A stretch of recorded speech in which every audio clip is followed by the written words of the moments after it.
范阳卢凌风。柏林崔实。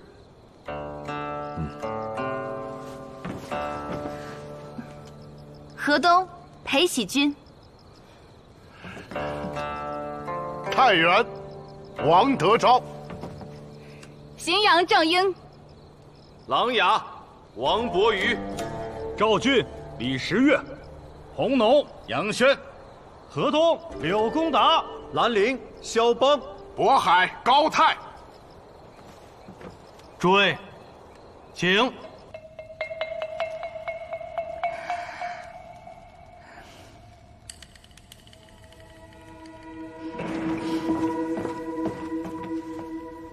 夫人，那边已开席，何时请客人参观法院？我这就去准备。法院，阿家今日格外好看。把这茶喝了，越喝越美。让小姐把茶喝了，一定要全部喝完。明白。小姐，把茶喝了吧。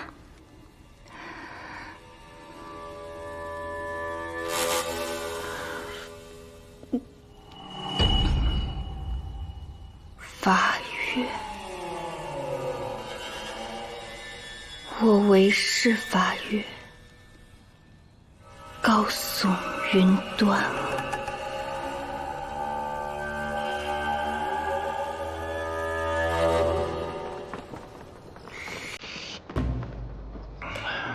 酒过三巡，我要说几句。今日以您最尊，愿闻高见。昔后汉大儒，汝南元安、弘农、杨震，在野精研经卷，在朝独为权贵。汝南、弘农两郡望由此为天下瞩目。此后四世三公，为家国栋梁。到三国时魏、蜀吴，天子虽皆出自寒门，但掌权之臣司马懿、诸葛亮和陆逊，皆来自世家大族。是言崔卢不分家。陆凌风，你接着说。颍川陈群更是在魏国开创了九品官人法，河内司马家则令三国归一统。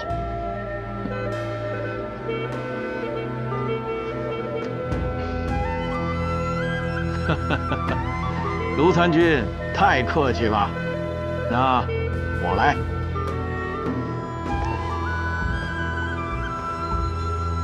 到东晋，王与马共天下，南有黄谢元宵，北有崔卢郑王。谢安建功淝水，崔浩一统北方。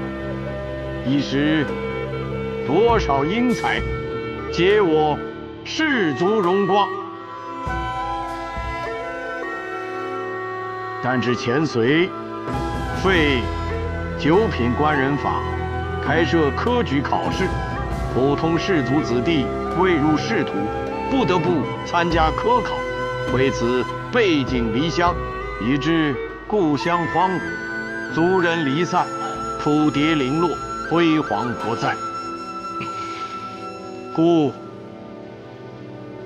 今日之宴意义重大，参观韦家伐越柱石，追念先祖荣耀，更是提醒后人，不可就此沉沦。说得好，陇西李家的王朝，请你当宰相，那是他们的福气呀！崔王说笑了。崔王，这话可不敢传出去啊！韦县尉，你家新出土的伐越柱石可以给我们看看了吧？当然可以。来人，请夫人。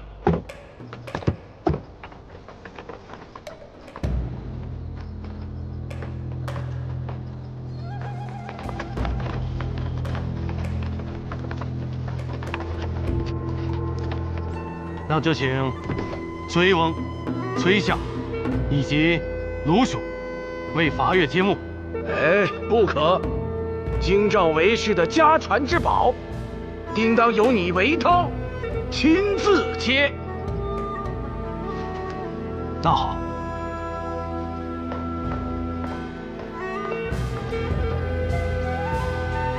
那就请夫人与我一同。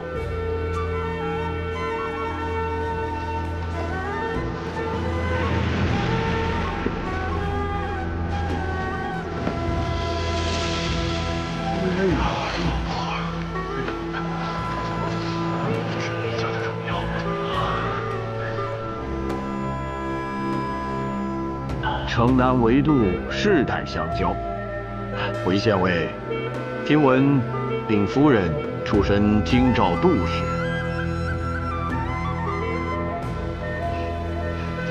诸位赏光来到寒舍，一起来见证我们韦家的宝物，这也是京兆韦氏家族的荣幸。菊娘和夫君谢过诸位了。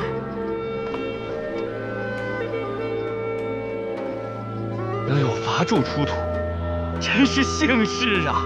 这可是魏晋时的伐柱，至少是北朝时的旧物。裴小姐慧眼，正是北朝之物。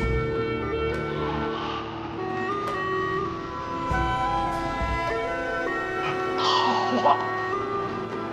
只可惜独缺了一个“韦”字，有没有到出土的地方好好的找一找、挖一挖呢？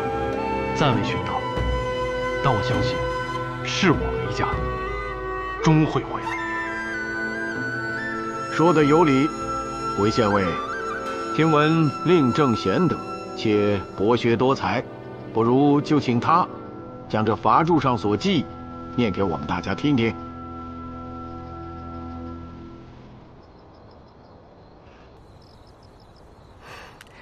崔相，菊娘不敢遵命。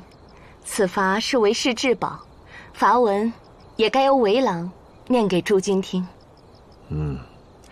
果然是大家闺秀，进退有据啊。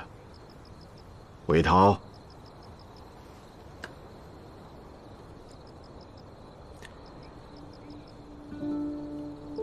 韦氏公卿，三府冠祖，先祖韦梦，世居齐鲁，沿州里。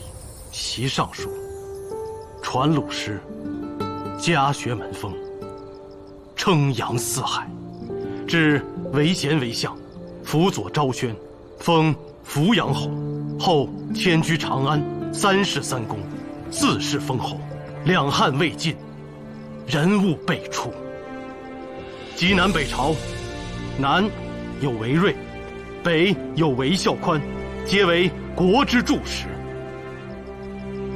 萧山之西，函谷之内，三府冠祖，百世公卿，士族之盛，莫过韦氏。好，倘为韦氏的先祖，痛饮3杯。好，痛饮3杯。对，夫人，同我共敬诸君。来人，上酒！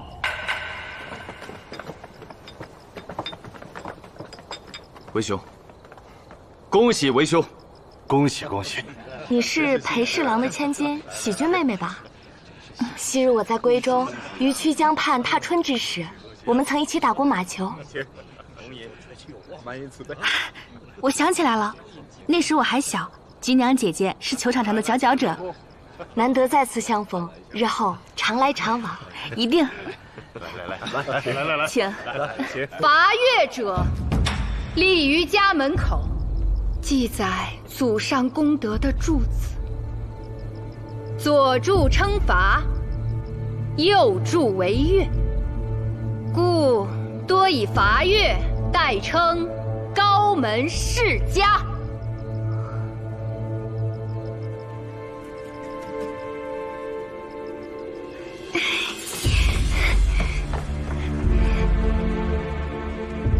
我出身于京兆韦氏，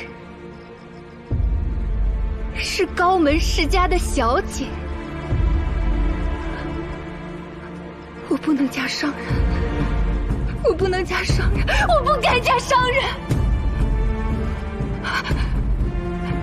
嫂嫂，阿佳，我不该嫁商人，我不该抱歉嫁商人。舍妹尚在病中，诸位莫怪。来人，把她带回去。罚月在此，我愧对韦氏门庭，我愧对韦氏门庭啊！我当撞死！如此疯闹，不得带回去！我是京朝韦氏，我是高门女子，我不该嫁商人。嫂嫂，我错了。卢参军，我单敬你一杯。啊，崔相，该我敬您。都一样。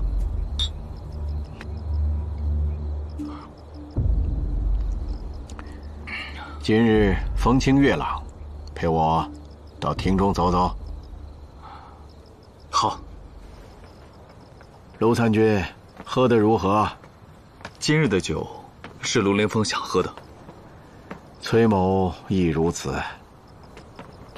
韦涛忽然邀约，是我建议的。没想到吧？是有些意外。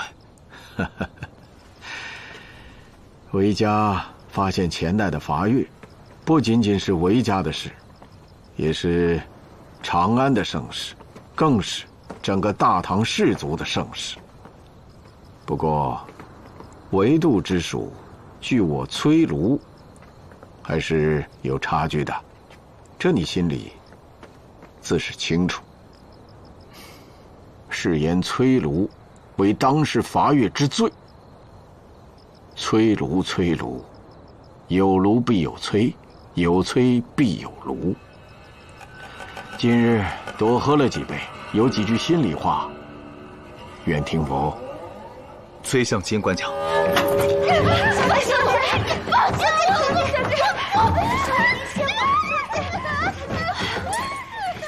喜君妹妹，让你受累了。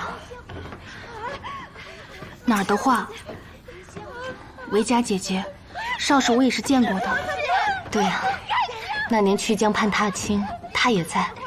如今这是得了什么病？就是老百姓口中的疯病。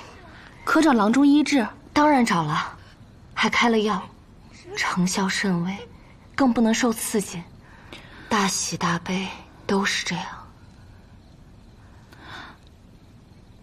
我倒是有个朋友，是药王孙思邈弟子，曾在洛阳为公主姐人面花之毒。若蒙信任，改日我请他来，帮韦家姐姐诊治。如此，那真的是太好了。我替舍妹先谢过喜君妹妹了。您客气了。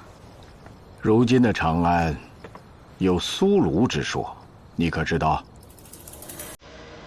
那个人很狡黠，总是拿江山社稷和狄仁杰做幌子，控制你，以达到获取私利的目的。你可要当心呐！崔相可能对苏无名有些误解。他总是给人一种淡泊名利的感觉，但其实内心充满虚伪，与我经书传家的崔卢不是一类人。你我顶级士族，要忠于自己内心的理想。在我眼中，天子并不重要。你应该知道，现今的天子当初和崔某做过邻居。如果我愿意，天子登基时，我便可以成为新贵。我没有这么做，因为我不是世间所传的小人，更没有攀附公主，为自己谋取权力。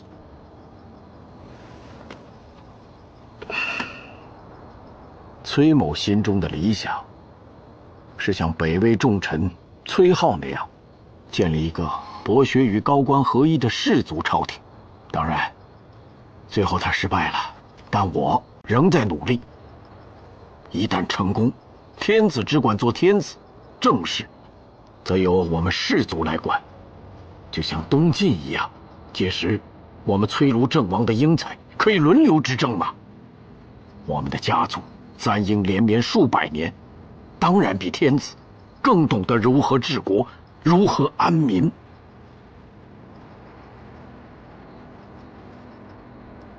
博学与高官合一的士族朝廷。没错，何为士族之贵？首先，是连绵不绝的家学门风，就像你我家族一样。今日你能来赴宴，我很欣慰。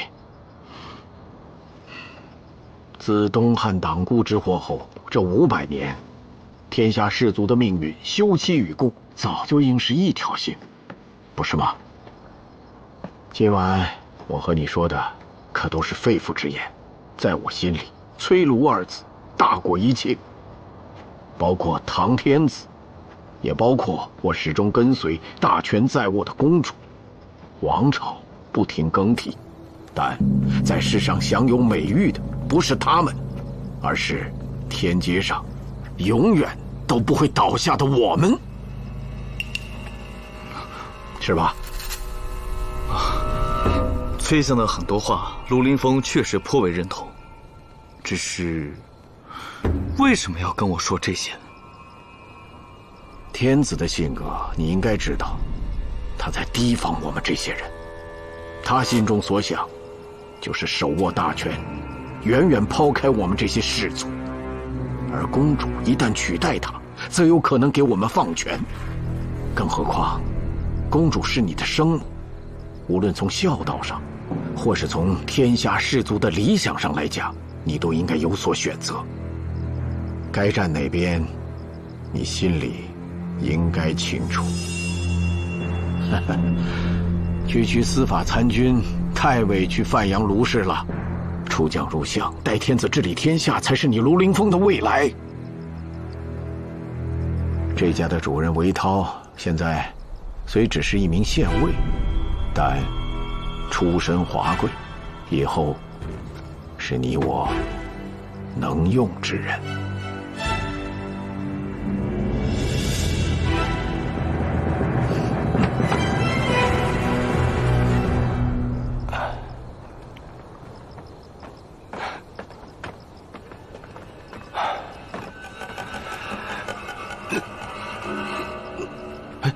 韦兄没事吧？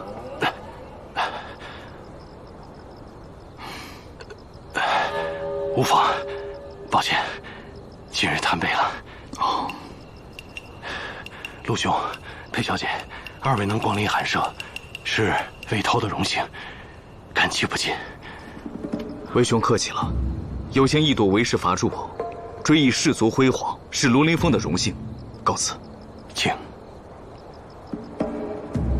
请。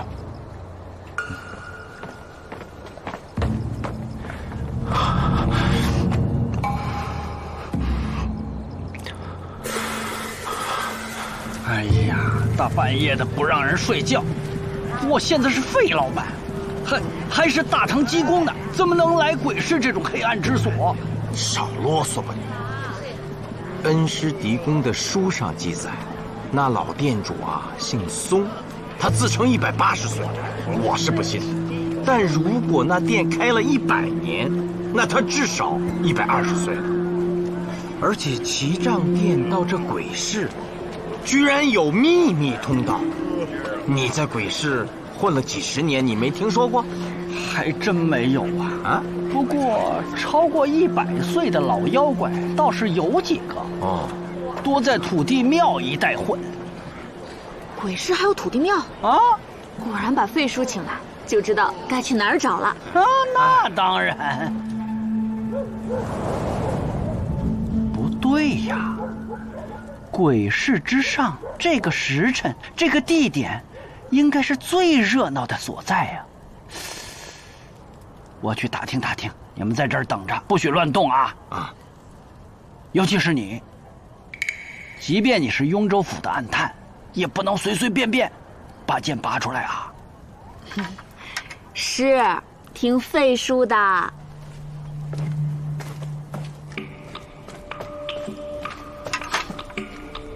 我非得给那店主抓回来，在我眼皮子底下逃之夭夭，真是气煞我也。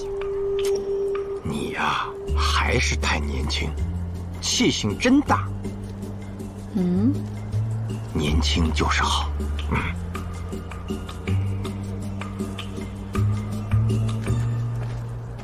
如今的鬼市啊，这怪事不少啊。怎么了？鬼市上竟也有了一座仙神庙。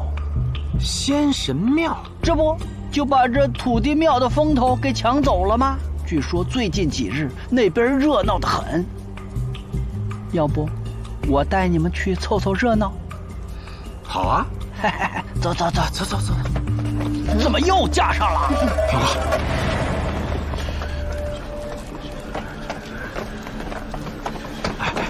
去哪儿？这儿呢。好不容易就找到2个，要不樱桃你就别去了。哦，可以呀，老费。那当然，这鬼市嘛，我费英郡的天下呀。费叔如此厉害，不如直接帮我把店主找出来吧。你以为我找不出来啊？哼！你们去。哎呀，这激将法对老费是真管用。哼，走。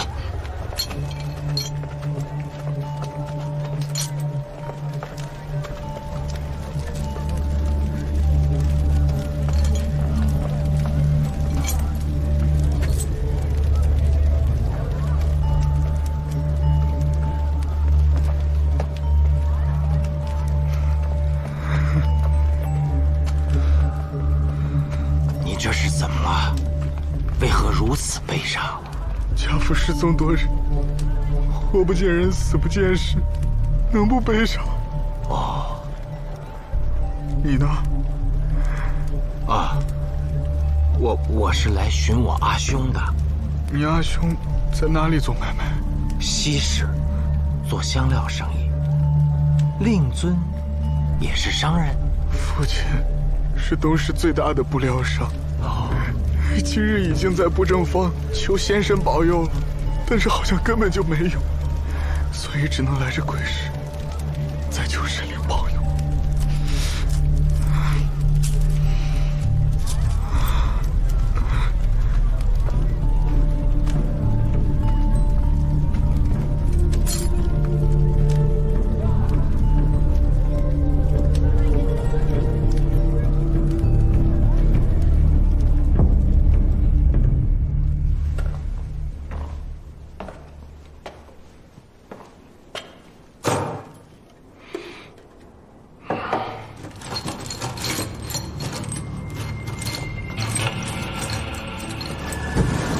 史千岁，谁？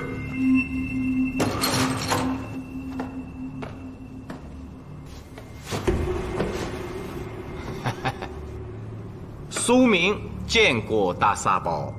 苏明，今日在布政坊，咱们不是才见过吗？不会这么快就把我忘了吧？你跟踪我？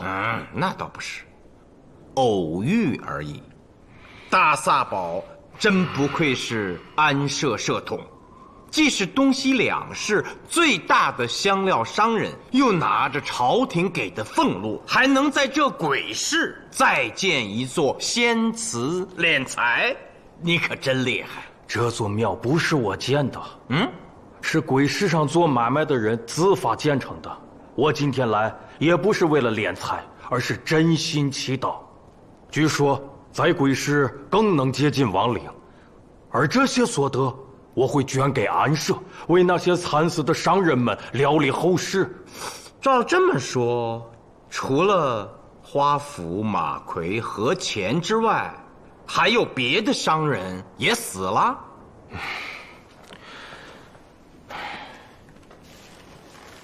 来，你自己看看。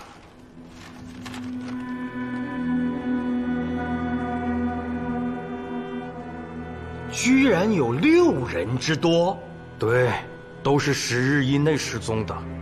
萨保府整理了这份名单，除了姓名之外，还有他们做什么买卖，失踪的大概时间，还有最后见到他们时所在的里方。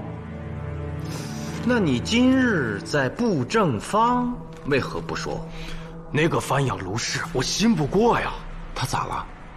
他们始祖说到底是憎恨我们商人的。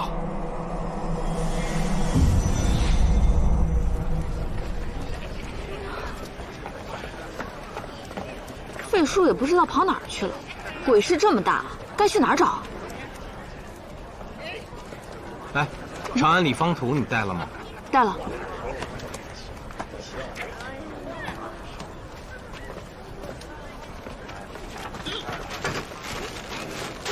二位想吃点什么？啊，借你盏灯一用。喏。哎。兴道安人安逸，善和大安重化。花福死于丰乐坊，马奎死于进宫坊，何潜死于盐作坊。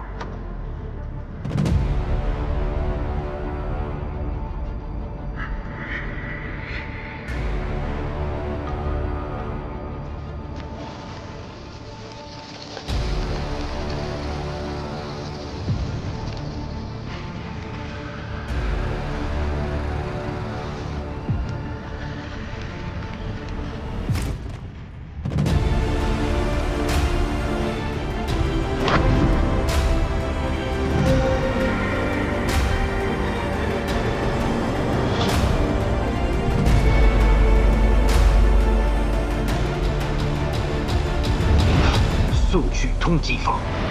我也叫老刘、老贾、老罗去土上其他方探查尸体。苏无名，你现在本事也太大了，这长安这么大，你已经知道哪里有凶杀。哎，这都跑了半天了，你倒是说说话呀，不然我也太无聊了。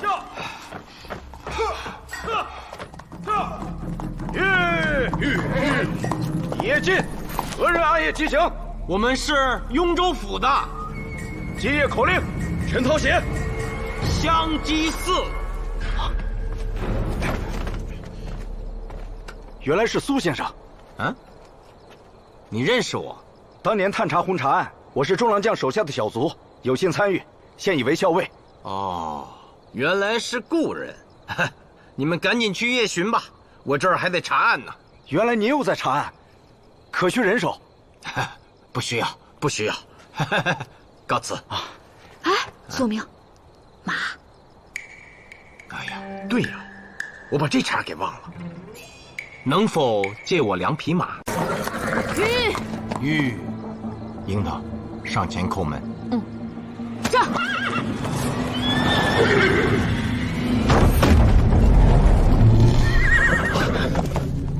雍州府查案，速叫你家方正来见。是。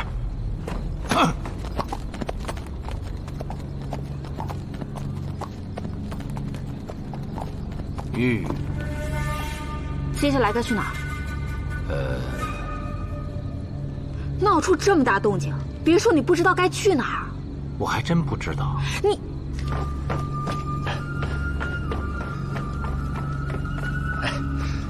小的正是方正，听说从雍州府过来，不知道该怎么称呼上官呢？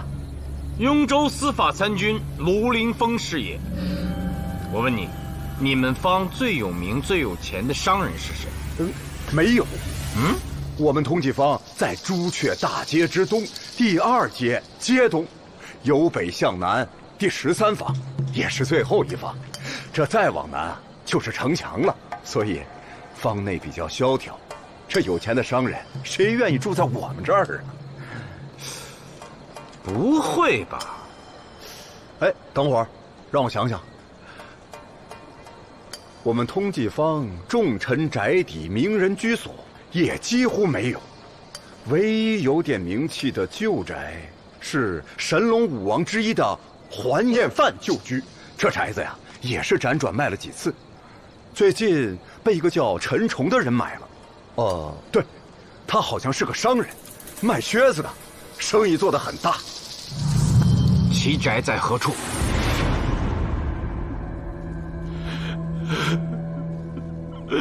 祖上，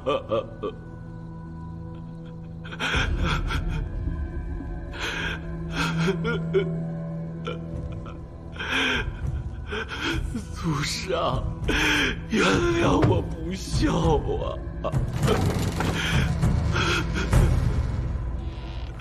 祖上，是我陈崇无能啊！祖上，我给您丢脸了。祖上，您乃后汉第一名士，到了我这一辈，唯有寻救入仕途，转而从商。如今在长安也享有名气，受邀入京光会，但其会中混杂，常有人做些龌龊勾当，我向来未沾分毫，未给祖宗蒙羞啊！祖上，您在天之灵一定要保佑陈家大富大贵，人丁兴旺。祖上，祖上，何人在此？给我站住！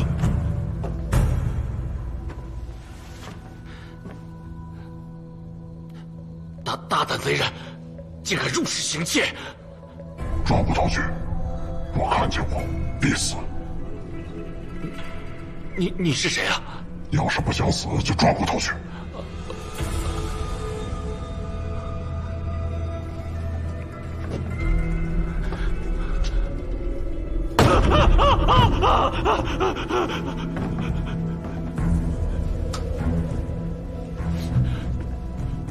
你不是贼，刚才是我冒失，请恕我不恭，请恕我不恭。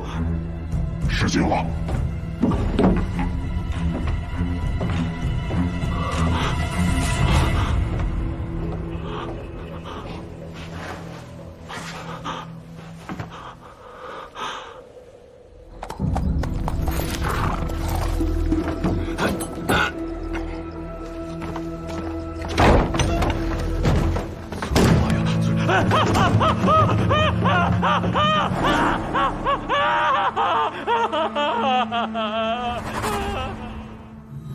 单凭想象，深更半夜冒充本参军，跑到通济坊去，你的断案之道，是跟恩师学的吗？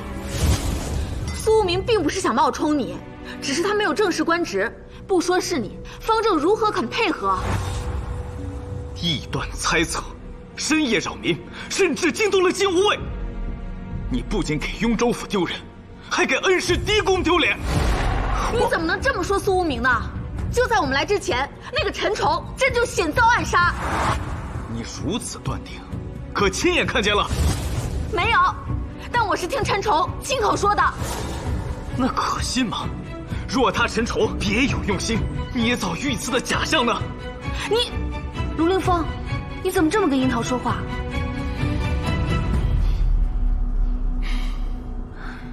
对不住了，楚女侠，我要跟苏无名好好谈谈。西君，请二位回避，好吗？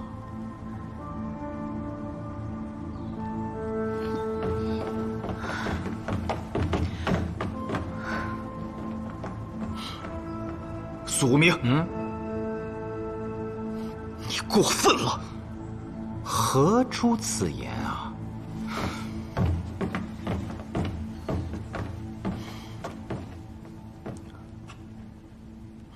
先不说那个装神弄鬼的萨宝史千岁提供的名单是否真实，即便是真的，你为什么不怀疑严福方或永安方？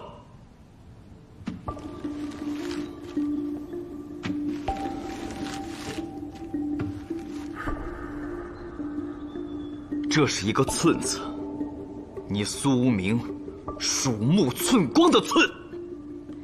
你为什么不怀疑严福方和永安方各发生一起命案？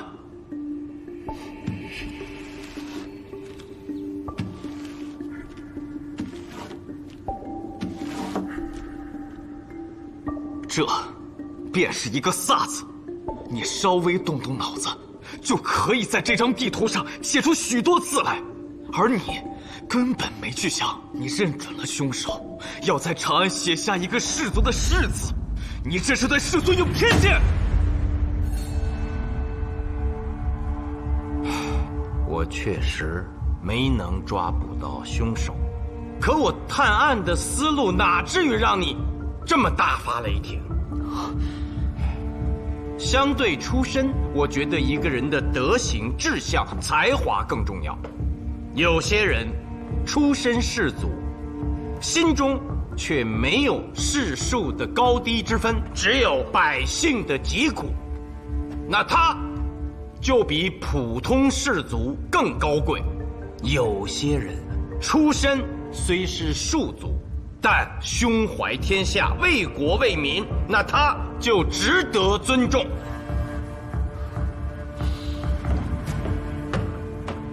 你这是在夸自己？哎呀，我的卢参军，光阴之河浩浩荡荡。自前隋废除了九品官人法之后，士族的时代就已经过去了。你要接受这个现实。你是进士出身，自然不喜欢九品官人法。当然，九品官人法有其弊端，但如果朝廷下决心重新整治，它仍是很好的选拔人才的制度。故开唐时，高祖皇帝就曾恢复此法。可是太宗登基之后，不是又给废除了吗？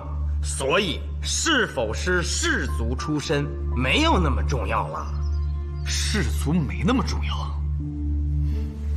我问你，代表我华夏文脉的经卷典籍，是通过哪些人传承的？这我承认，很多经卷典籍就是通过士族才传到今天。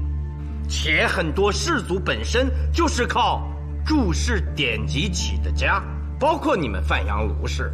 承认就好。士族上清贵，何为贵？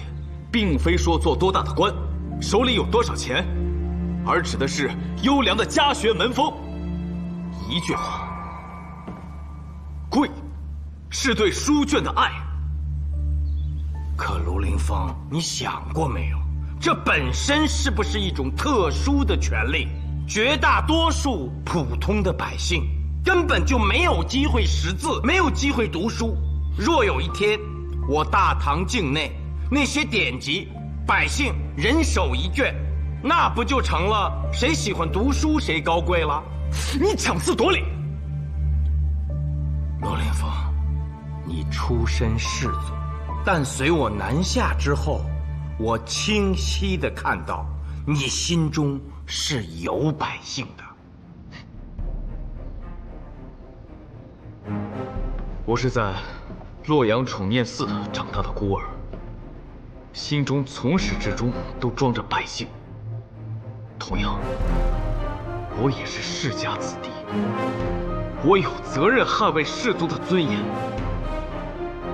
眼下的长安，世商血有分歧，但商人死了，你便空凭想象，把凶手锁定为士族，你是何居心？我并没有锁定凶手，这不是没有新线索吗？我就把那几个方连在一起一看，像个士字而已。你看着我的眼睛，你敢说你心中想象的凶手不是士族吗？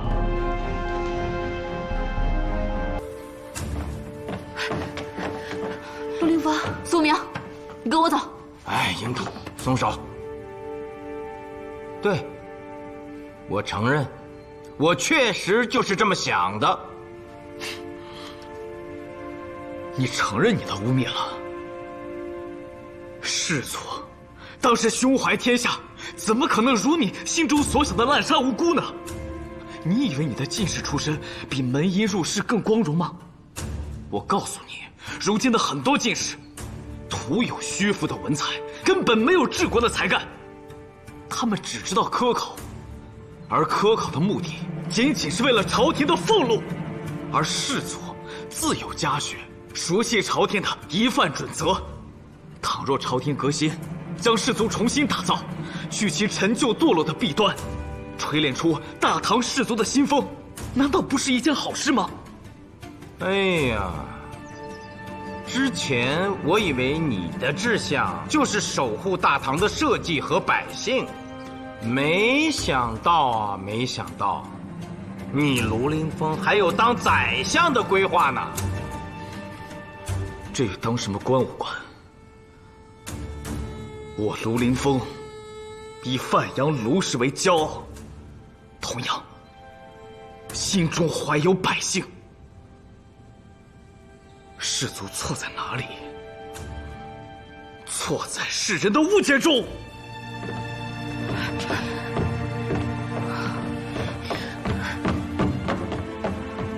这卢凌风也太不像话了，一点面子都不给。也许这次真的是我错了。我说的是探案思路。我跟他都坚守自己心中的理想，故而有争论，很正常。但今日，我发现他卢凌风胸怀大志，他或许真的能成为士族新的希望。我由衷的替他高兴。你都被他劈头盖脸了，还替他高兴？苏明，你莫不是傻了？我傻，还能傻得过你？嘿，没住上，不理我，骑着马就走了。男人嘛，要生气别让他生气好了，有时候也不必太理会他们。坏了，我昨天把费叔拉在鬼市了，也不知道回来没有。鬼市，那很危险的。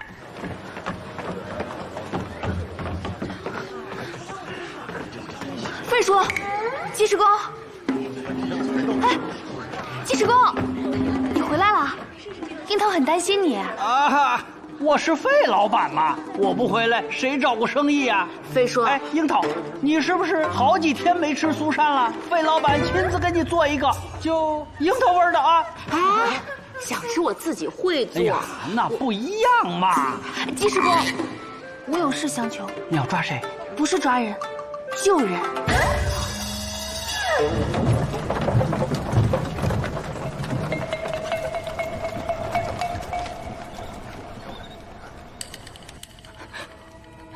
我怕。没事，没事，阿佳。我不要见外人，我不要见外人，嫂子，我不要见外人，我不要见外人。好，不见，咱们不见。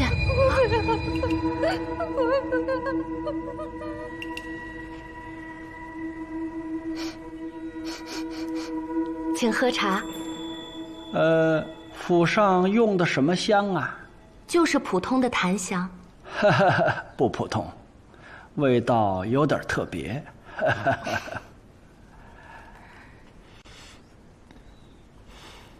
喜君妹妹，真是抱歉，舍妹，刚才你们也看见了，一听说要见郎中，他就这样，我怕他突然发作，伤到老人家。不会的。老人家不能大意，毕竟望闻问切时，您离他太近。嗨，有的病呢需要望闻问切，但是令妹不需。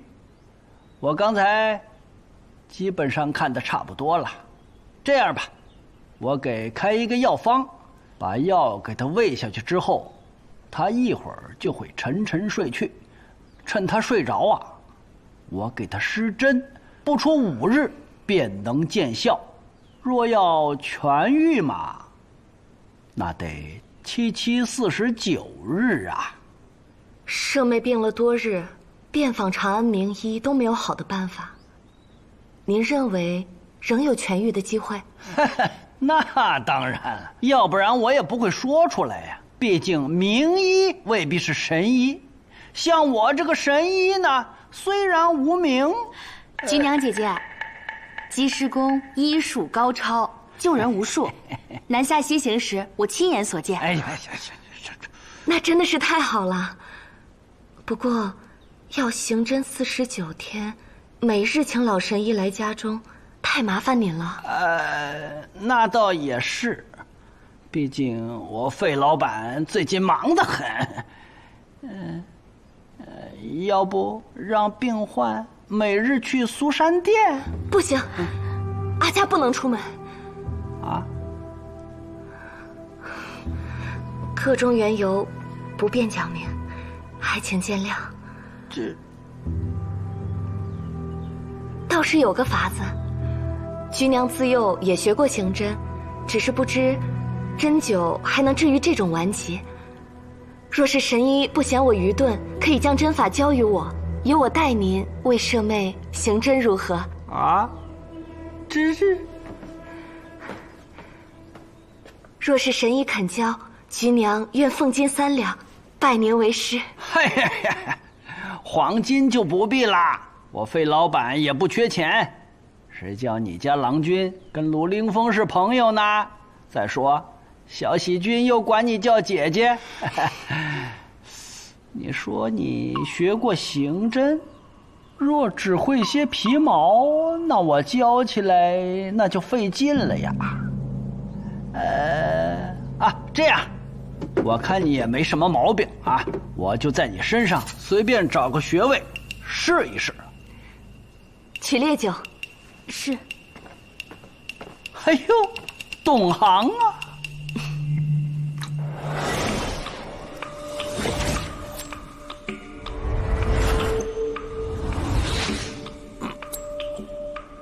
这样的针法能学会吗？我试试。来来，哎，拿我试。这没什么不好的，你不拿我试，我怎么知道你的针到了没到啊？好吧。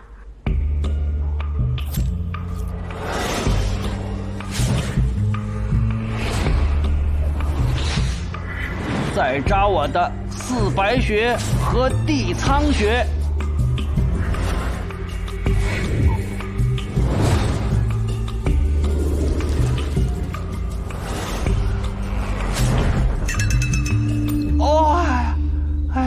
哎呀，你这针法跟谁学的？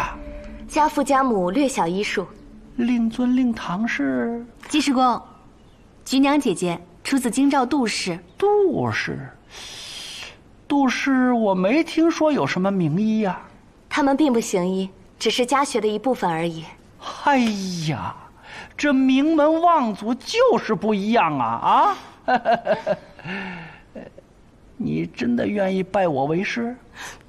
哎呀，那我可是捡了大便宜了。师父在上，请受。哎，等会儿。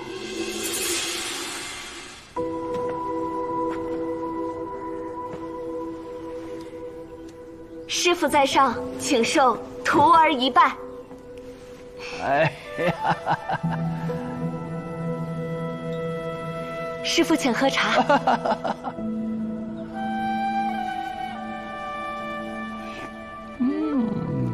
恭喜济世公，恭喜菊娘姐姐。徒儿啊，为师教你一套针法，若能每日早晚各为病患施针一次，那么痊愈也不必77、49日。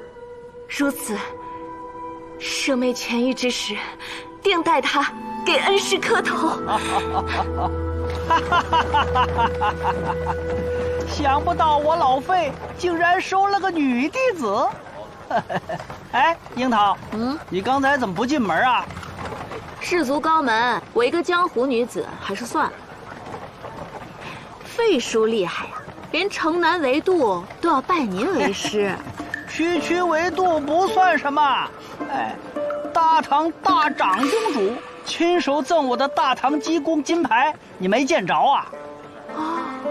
了不起的济世公，上能入青云，下能游鬼市。哎，对，这鬼市我苦心经营几十年。那齐杖店店主姓松，他躲进了鬼市，100多岁的老头，费叔请之，定如探囊取物吧。费叔。叔不愿意帮我，是因为我不是士族出身，还是没有拜您为师啊？拜师我也会，我出。那个老匹夫是不是姓松啊？等着！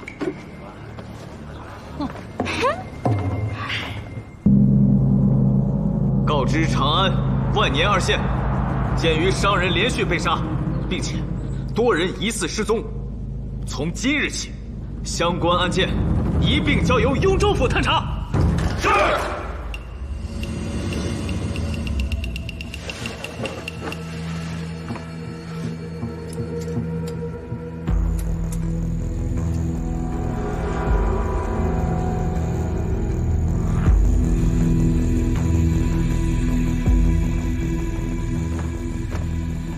韦县尉，雍州府来人为什么不提前禀报？哦，你现在也是雍州府的人了。韦县尉，苏先生，2次验尸有什么新的发现吗？致命凶器并非制式，且极为坚硬，并不规则，类似锋利的大石头。这倒奇怪了，看来我们对安社的了解还是太少。怎么，韦县尉怀疑安社？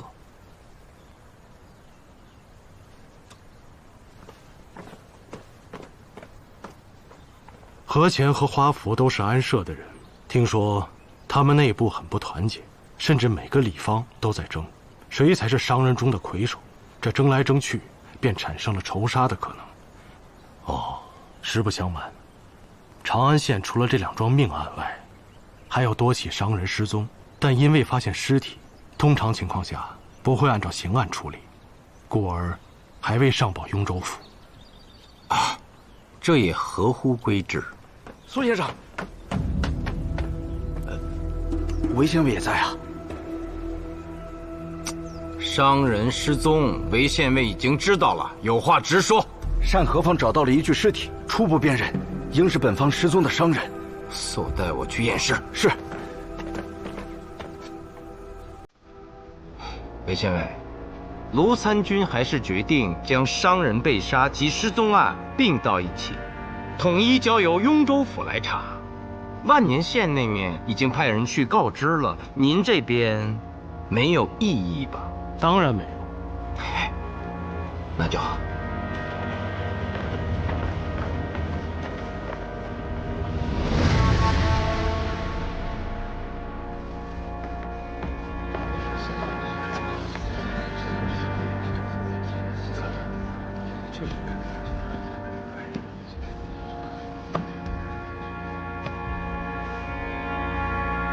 即面部、脖颈、胸部、腹部及四肢皆无伤口，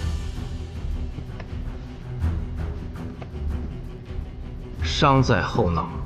剃刀。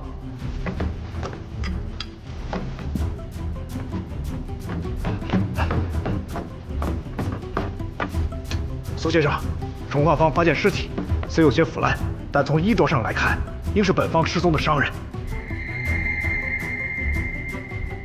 继续去验尸吧。是，苏先生真是高明。您说哪有尸体哪就有。老贾，服了。今晨在档案坊没查出尸体，一定是我老罗大意了。我这就回去再查。我随老罗一起去查。走吧。我家主人确实是失踪了，都已经7天了，还是音讯全无啊！家里还有些什么人？主人无后，夫人也已病故了。他身边有什么要好的朋友？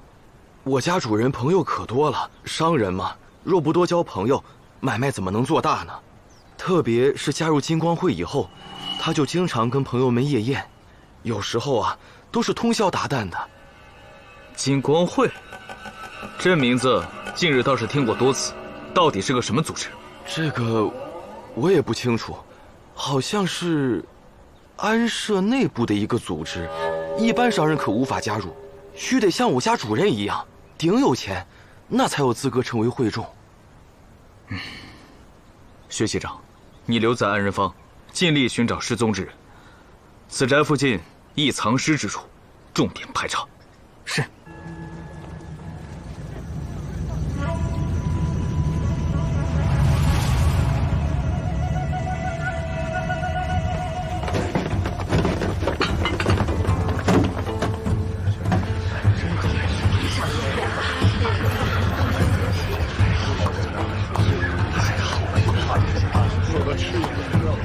玉，进仓方赵家、朱家各领粮食一袋，酒一坛。谢了，谢了，别谢我，谢安社。对，谢安社。行，慢走。二位留步，请问那是怎么回事？安社的救济呀，每个月都发一次，这个月还有酒。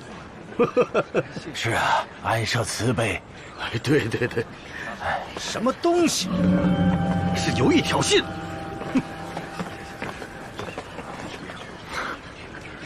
咱们去。我也领一份。你是昭国坊的吧？对。你们昭国住的都是高门士族，是荥阳正氏的聚集地。我们安社的粮食和酒只发给庶族，没你的份儿。你们，怎么着？哼！大人，我虽住在昭国坊，但我是冒充荥阳正氏的。其实我姓牛。怎么证明啊？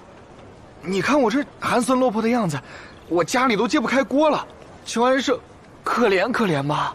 那你得发个誓，不在崔卢、李正、王维、裴柳、薛阳度、萧窦、行风、高原、宇文、独孤等姓氏之内。我发誓，我不在。那行，拿去吧。谢谢，谢谢。我不要酒，能不能再多给我一袋粮食？给他。谢谢，谢谢。怎么回事你？我荥阳正氏，世代簪缨，名人辈出。你为了这2袋粮食，向这帮乌合之众乞讨，连祖宗都不认了？打他！住手！这是我们族人内部的事，与外人无关。公然打人，又不是在你家祠堂，我这个外人还非要管你们。杜县尉，是他们有意挑拨，请杜县尉治他们的罪。他们怎么挑拨？他们送粮食和酒，却专门不发放给士族出身的人，就是故意在制造矛盾。是安社，人家在救济穷人，东西是他们出的，确实想发给谁就发给谁。你们几个都出身高门，过得好也罢，落魄了也罢，但被这种事落了心境，当街互殴，就是你们的错。本县尉在此正式训诫你们。是。去吧。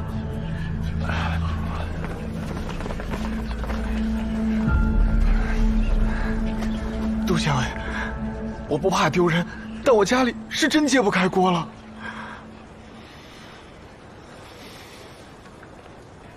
去吧。谢谢杜县尉，谢谢杜县尉。卢参军，你怎么也在这儿？刚好路过。杜县尉怎么看这件事？我的观点，刚刚不是说了吗？可安社的行为确有不妥，不应该放任不管。安社的谁管事儿？雍州府上官在此，上前答话。见过上官。你们救济穷苦人，发放酒食自是没错，为何要针对出身？哎呦，不好意思啊，我也是奉命办事。您看，我这儿啊有一单子，士族相对聚集的布政，崇仁、太平、务本、宣阳、光德、昭国、进宫等方，不在阶级之列。我有什么办法呀？这是何人规定？是摄政何必？我倒是知道这位摄政现在何处，在何县的宅子，给他包地办丧事。但我没法陪着去。哦，哎呀，今日县令叫我严惩乱扔垃圾的人，我就只能带着人，满大街溜达检查垃圾了。哎，这，堂堂捕贼官啊！杜县尉，是我将命案和失踪事件相合，一并拿到雍州府的。杜某并无异议，也不是抱怨，只希望卢兄能早日破案。还有就是没了命案压着，我倒也轻松不少。3日后，我家中有个聚会，不知卢兄能否赏光？多谢杜兄盛情邀请，只是我最近确实太忙。怎么，卢兄眼中只有京兆韦氏，就没有杜氏吗？这话是何意？伐越，在韦家出土伐柱的同时，我杜氏门庭也有越柱出土。我这次设家宴，就是为了庆祝我杜氏伐越重见天日。卢兄若是能来，杜越还有我城南的族人们将感激不尽。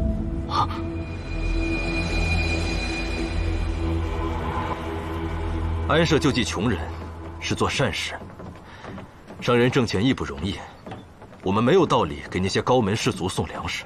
再说，我们想送，人家看得上吗？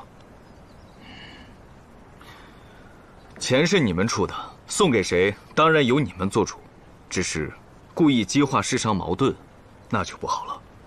有则改之，无则加勉。听说安社里头还有个金光会的组织，有，在下正是发起人。可以讲一讲吗？士农工商，商人虽被排在最后，但亦对长安有不可或缺的贡献，在商人中应该有自己的榜样，故成立金光会。凡生意做得最好，钱赚得最多的，才可加入。这也是变相激励那些初入商道的年轻人和做生意3心2意、不专心从商的后进。请问，花府也是金光会的成员吗？是。马奎呢？马奎也是。那令弟和钱呢？胞弟也是。对了，还有几位金光会中离奇失踪，难道他们对金光会？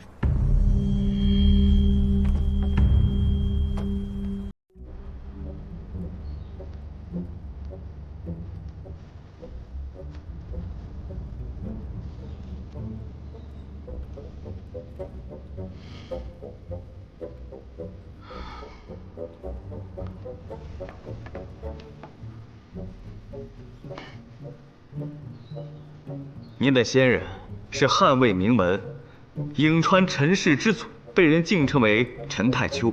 太丘之孙则是曹魏重臣陈群，开创9品官人坊，亲手拉开氏族时代大幕之人。正是。只是我叫祖宗蒙羞了。昨日夜里，你府上真的来了贼？不像是贼，应该是刺客吧。可是也不知道为什么没对我下手。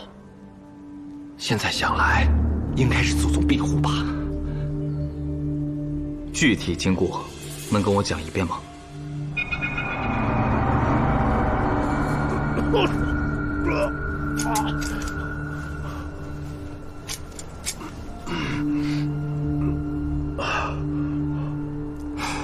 记，周身无伤，后脑遭重击，非致氏凶器，应是尖锐的重物。是同一个凶手。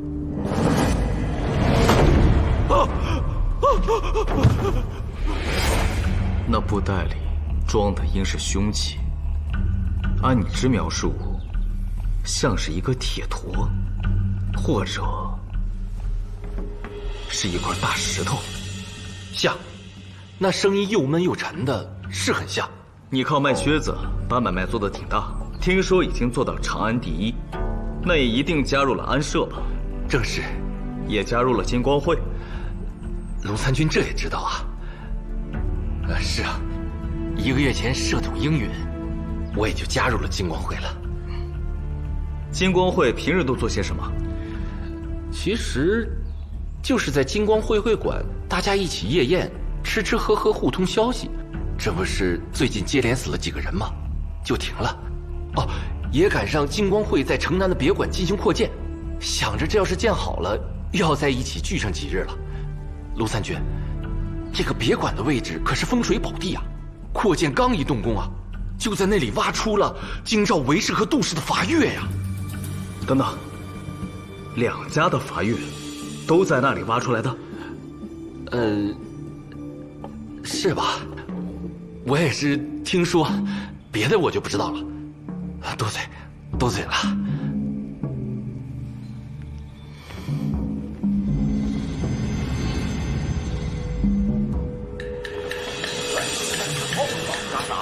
放这，好，慢点啊。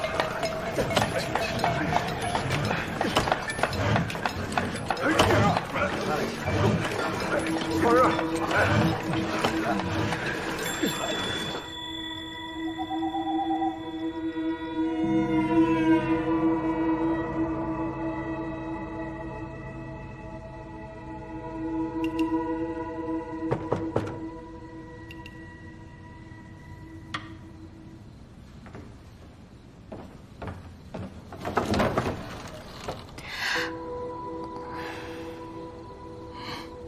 路过东市，给你带了点点心。为什么？非要我亲口说出来吗？卢参军可以不说。我不该发那么大脾气，我向你道歉。哪有？你无需向我道歉，倒是樱桃被你气得不轻。苏明自会哄他。再说了，他是雍州府的暗探，在探案思路上有不同的见解，争吵也是在所难免的嘛。要不，你帮我跟他说声对不起。好，等他回来，我把点心分给他吃，他肯定就笑了。进来坐吧。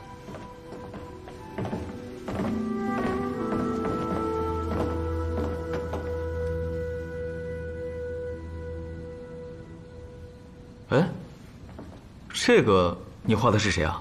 啊，维嘉姐姐，她只比我大2岁，小时候还曾一起玩耍过。她可是城南屈指可数的美女。我记得，她嫁给了扶风窦氏后，夫君门因入仕当了县令。只可惜过门没几个月，她夫君便病故了。哦，这便是她得疯病的缘由吗？